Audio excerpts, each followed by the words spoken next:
Hey, Science Seekers, this is Mr. Pfeiffer. We are with our top 6 GSP finalists. We have Rashab here. Rashab's going to share a little bit of his study and what he did. So I'm going to share my screen right now and show you his website of what he created. It's quite impressive.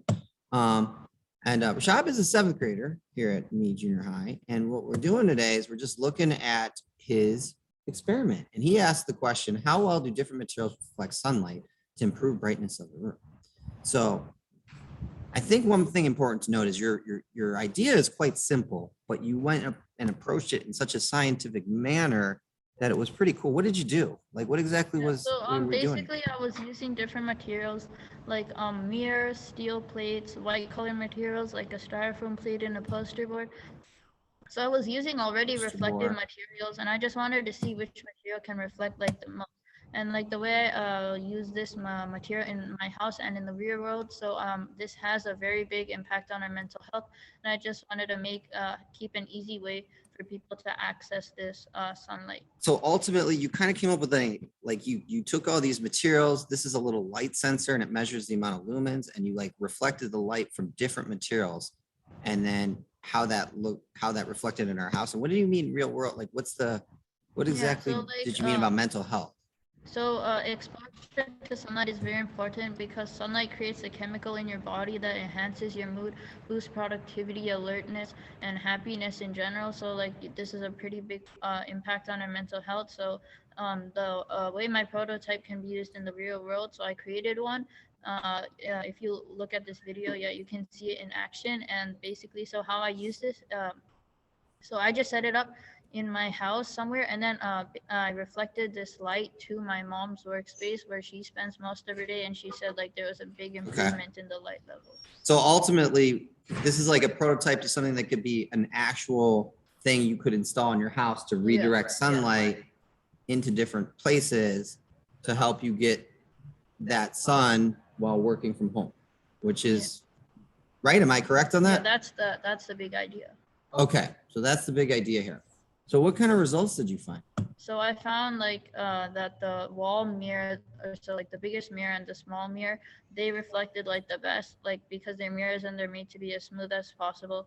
Then the steel plate, because metals have a very high reflectivity rate, and then the white color materials, poster board, white paint, and styrofoam plate all came at the lowest. However, the styrofoam plate, as you can see in the line graph, that was the lowest.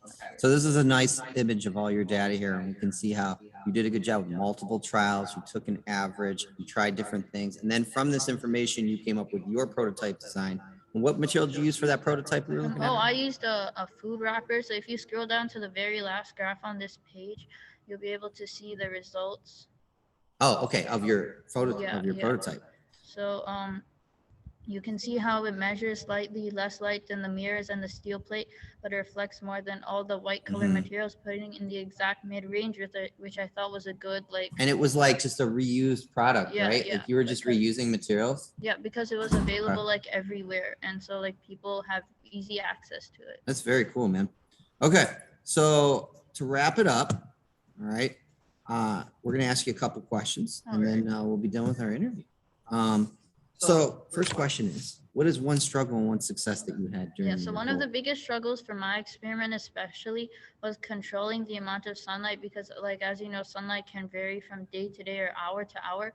So I had to like design a different experiment to make sure, like, although all the materials don't reflect get the same amount of sunlight across all the tests, each material for each test does get the same amount of light. So like in the morning and afternoon I tested it, and so like the sun is obviously different at those times, but I made sure that each material during the morning and the afternoon they got the same. So like factors that are kind of hard to control now that you know what a control is. Speaking of, what would you tell your 7th grade friends or students in Magnet when they come in for the GSP and they're ready to do this next year? What would you say? I would encourage you to find a project that you really love, or like even if you didn't, like I couldn't think of one, so I just observed the real world around me and noticed something I could make better with science, and Also, I tell to make sure that like just get a rough plan, not your entire experiment, just get a rough plan of what you want to do. Because I did have some ideas, but then I realized I wouldn't actually be able to achieve them. Yeah. So be practical. Yeah, and lastly, be dedicated to your project. Keep time aside each day and just follow the checkpoints. Make sure that like you don't feel any stress or anything.